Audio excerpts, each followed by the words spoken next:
What is going on with LA though? Like, we're ultra focused. We're in Alberta and we can't cheer for the Oilers and blah, blah, blah. They got the greatest play.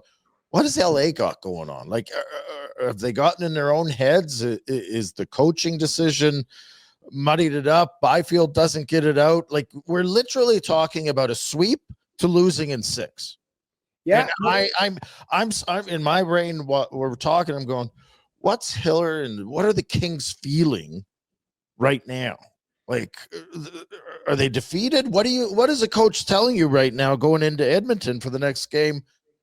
I mean, I have to say the TSN turning point of the whole series was the goalie interference challenge. Yeah. Still, like, you know, that changed the dynamic. Edmonton to look back after that. Byfield not getting it out. I would say, like, the Oilers somewhere might have collectively said, like, we just escaped one here. Like, this is because that was 3-1 and or 3-0 and a dagger, and that's it. Like, you're done. And to me, might have woke them up. Like, I watched Evander Kane and Calvin Pickard's media after the game last night, and you know, Kane said, like, we're playing with urgency. And, you know, somebody, I don't know, stood up and said, hey, it might have been a McDavid meltdown like we saw on that Prime special or whatever. Like, somebody has gotten to them, or just through experience going, guys, like, we can't play with fire here. LA is a good team. So go to LA. Yeah.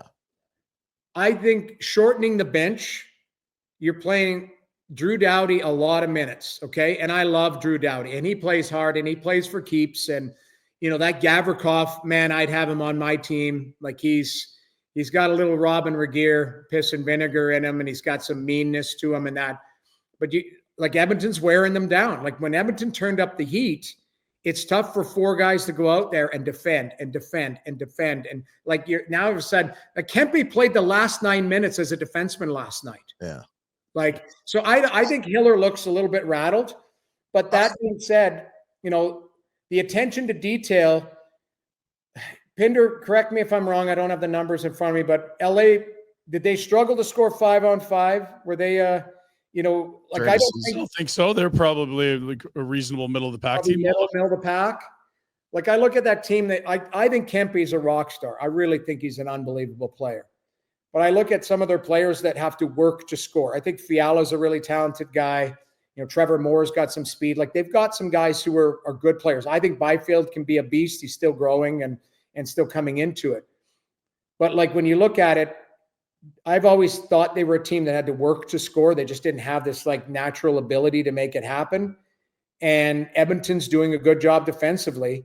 Like, if you look back now, Edmonton's now clogging the slot. They're now actually paying attention to back checking and trying to help the D out instead of just doing what they do, float around. So it might be a combination of both, but LA they've conformed to what Edmonton's been doing the last couple games, where it was Edmonton trying to keep up to LA.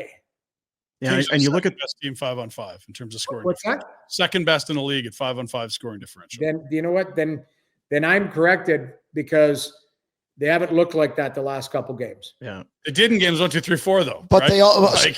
You're right. I thought they did. They again early. The coach decision. Byfield getting it out, and we're talking about different things. So it's that razor tight, but we know that.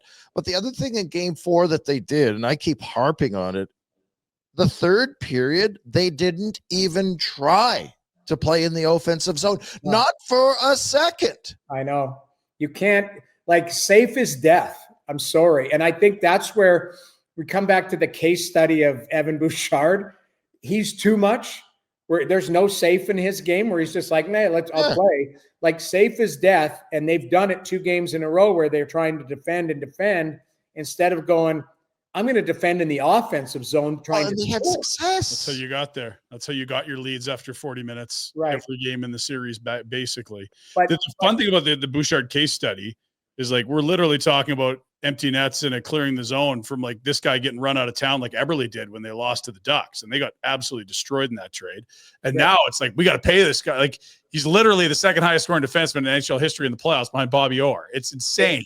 And he's got Arbrights this summer. So this gets to play out with someone trying to put a value on this guy. It is crazy. I think what you have to do is remove emotion and look at context with him. There is no perfect player. and what he's able to do to move the puck, to have the shot. You know, I thought he had a poor season. Yep. I didn't think he hit the net enough. I didn't think he tried his shot too much. I think he was trying to be too perfect and too safe. And I think what he's done in the playoffs is just elevated and saying, I'm going to use that shot. I'm going to use my instincts. But he is a fascinating case study. I'll give you an example. Last night, Edmonton didn't sit back. They were up 2-1. They kept pushing. Yeah. So LA's trying to get stuff going. They're trying to push. And Edmonton, everywhere they turned. Now, they had a good neutral zone, which really helps, because I think sometimes Edmonton struggles in the neutral zone because they get spread out. They're a little lazy coming back. Their gaps, they can't gap up because they're taking on water. But when you get help, their D could stand up. I still think there's more from Nurse.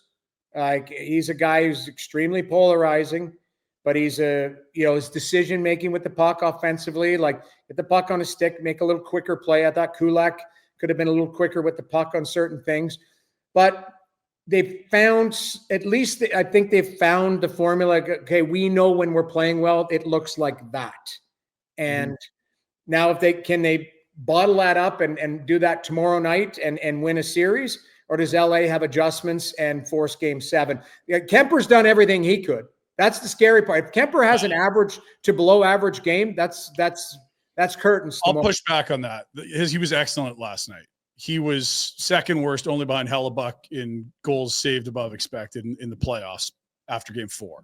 So if you had some of those 5 bell saves last night sprinkled throughout games 3 and 4, this series might be over.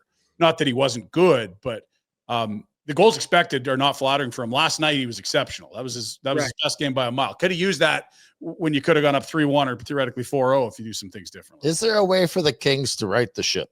Or is it? Well, yes, because forecheck would be my advice. And back check. It's playoff hockey. You stop playing playoff hockey. You don't reinvent the wheel. We were better than the Oilers in 4 games, and we're down 3-2. Mm-hmm. Yeah, to right the ship, make Edmonton play in their own zone. It's forecheck. It's forecheck. And, force Calvin Pickard to like Calvin Pickard's done a good job. Like he's made saves. And the weird thing is he doesn't apologize for his style. And I'll give you an example. I talked about Klingberg getting walked by Kempe last night. Kempe had speed, and Kempe tries to open up Pickard. Pickard's so aggressive pushing from right to left that he ends up, if you watch the replay, about 5 feet outside his crease beside the net. But the puck goes through him and comes out the short side. And he doesn't make apologies for, this is how I'm going to play. I'm aggressive. I'm going to take a step out. You're going to have to beat me, either go around me or you're going to have to beat me with a good shot or a deflection. But he just plays a certain way. And right now, I think the Oilers respect that. They know how he's going to play, and they're just going to go, hey, it's an unmade bed, as Ray Ferraro would say. It's an unmade bed in the net, but he plays and he works hard in there. And I'll give you case in point. Draisaitl scores in overtime the other day. McDavid jumps up. He turns and beelines down the ice towards Pickard. And like it just, Pickard, I think, has the room. He has the trust of the guys, and he's made some big saves. And again, analytically, Mike Kelly sent me a small sample size, but he's faced 7 seam side-to-side passes, one-timers, and he's 7 for 7 on them. Stuart Skinner has allowed 5 goals on 8. Now, again, that's tough plays, and one of them was a 5-on-3 Fiala type of thing. But, I think Pickard making those saves at right times has really helped the confidence of the group. Hey guys, thanks for watching. Be sure to check out more of our content right here on the Flames Nation YouTube page. We had a bunch of great long form interviews. You can check out some videos we've done as well outside of the studio. And of course, if you want more writing or merchandise stuff, flamesnation.ca or nationgear.ca. Appreciate you watching.